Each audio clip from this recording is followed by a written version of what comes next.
Napaisip ka na ba? O naitanong mo na ba sa sarili mo kung sino-sino ang mga kauna-unahang 5 santo na itinalaga ng simbahang Katoliko? Sa episode na ito, tuklasin natin ang mga kwento at kahalagahan ng mga unang santo ng simbahang Katolika. Ang una ay si Saint Stephen, ang pangalawa ay si Saint Lorenzo, ang pangatlo naman ay Saint Agnes, ang pang-apat naman ay si Saint Lucy, at pang-5 ay si Saint Sebastian. Sila ang 5 unang saint o santo. Tara! Samahan niyo ako na talakayin ang kanila buhay.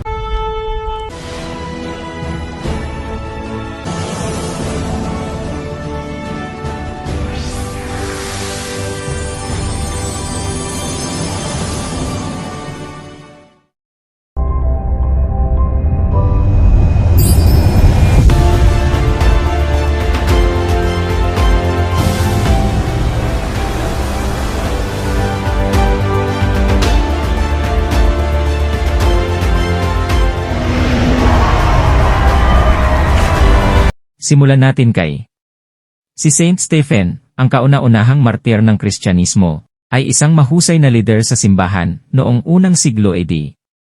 Bilang isa sa mga pinuno ng mga Kristiyano sa Jerusalem, nagpakita siya ng matinding pananampalataya at tapang sa kanyang mga aral.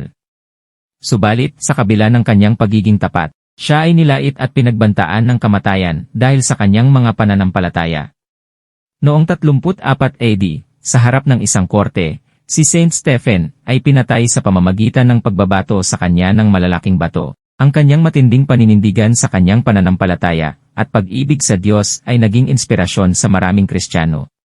Siya ay inilibing sa Jerusalem at ang kanyang kamatayan ay nagbigay ng lakas at inspirasyon sa mga sumunod na Kristiyano sa kanilang mga pagsubok. Si Saint Lorenzo, isang martir at diakono sa simbahan, ay ipinanganak noong 225 AD sa Huesca, Espanya. Bilang diakono, siya ay naglingkod ng tapat sa mga dukha at nangangailangan. Sa kanyang paglilingkod, ipinakita niya ang kanyang matinding pagmamahal sa Diyos at sa kanyang kapwa. Subalit, noong panahon ng kanyang pamumuno bilang diakono sa Roma, siya ay pinagpapalitang kahon at nilutong buhay sa isang mababang apoy noong 258 AD. Kahit sa gitna ng kanyang pagdurusa, nanatili siyang matatag sa kanyang pananampalataya at nagpahayag ng pag-asa at pagmamahal sa Diyos. Siya ay inilibing sa Campo Verano sa Roma, at ang kanyang pagiging martir ay nagbigay liwanag sa landas ng marami pa niyang mga tagasunod. Si Saint Agnes, isang babaeng martir, ay isinilang noong 271 AD sa Roma, Italia. Siya ay ipinanganak sa isang marangal na pamilya. Ngunit mula sa maagang edad, ipinakita na niya ang kanyang debosyon sa Diyos. Sa kabila ng mga pang-aapi at panganib, nanatili siyang matatag sa kanyang pananampalataya. Noong 304 noong siya ay 13 taong gulang pa lamang, siya ay pinatay dahil sa kanyang hindi pagtatangi sa kanyang pananampalataya sa panahon ng pag-uusig ni Emperor Diocletian. Ang kanyang tapat na pagpapatotoo sa harap ng kamatayan ay nagpapakita ng kanyang kabayanihan at pag-ibig sa Diyos. Si Saint Agnes ay inilibing sa basilika na ngayon may kanyang pangalan, ang Basilika ni Santa Agnes sa Pantheon, at ang kanyang buhay ay patuloy na nagsisilbing inspirasyon sa mga Kristiyano sa buong mundo. Si Saint Lucy, isang martir ng Sicily, ay isinilang noong 283 AD sa Siracusa, Sicilia. Bilang isang Kristiyana, ipinaglaban niya ang kanyang pananampalataya sa kabila ng mga panganib at pag-uusig. Noong 304 noong siya ay 11 o 12 taong gulang pa lamang, siya ay pinatay sa ilalim ng utos ni Emperor Diocletian. Ang kanyang katapangan at dedikasyon sa pananampalataya ay nagpakita ng halimbawa sa iba at nagbigay inspirasyon sa marami. Siya ay inilibing sa Basilika ni Santa Lucia sa Siracusa, at ang kanyang buhay ay patuloy na nagbibigay liwanag at inspirasyon sa mga Kristiyano.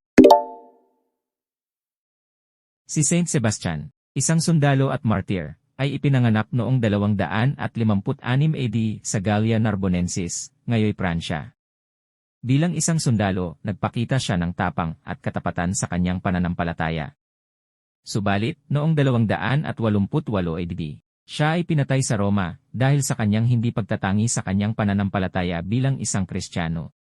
Sa kabila ng kanyang pagkamatay, ang kanyang katapangan at pananampalataya ay naging inspirasyon sa marami. Si Saint Sebastian ay inilibing sa katakot-takot na catacombs ng Appian Way sa Roma, at ang kanyang buhay ay patuloy na nagpapalakas at nagbibigay inspirasyon sa mga Kristiyano sa kanilang pananampalataya at pananagutan sa Diyos. Kaya't samahan niyo ako sa paglalakbay sa buhay at mga aral ng mga kauna-unahang santo ng Simbahang Katolika. Sa kanilang tapang, pananampalataya, at pagmamahal sa Diyos, natutunan natin ang halaga ng pagtitiwala at dedikasyon sa ating pananampalataya.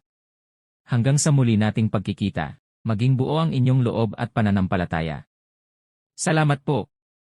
Huwag kalimutang mag-subscribe YouTube natin at mag-follow sa Facebook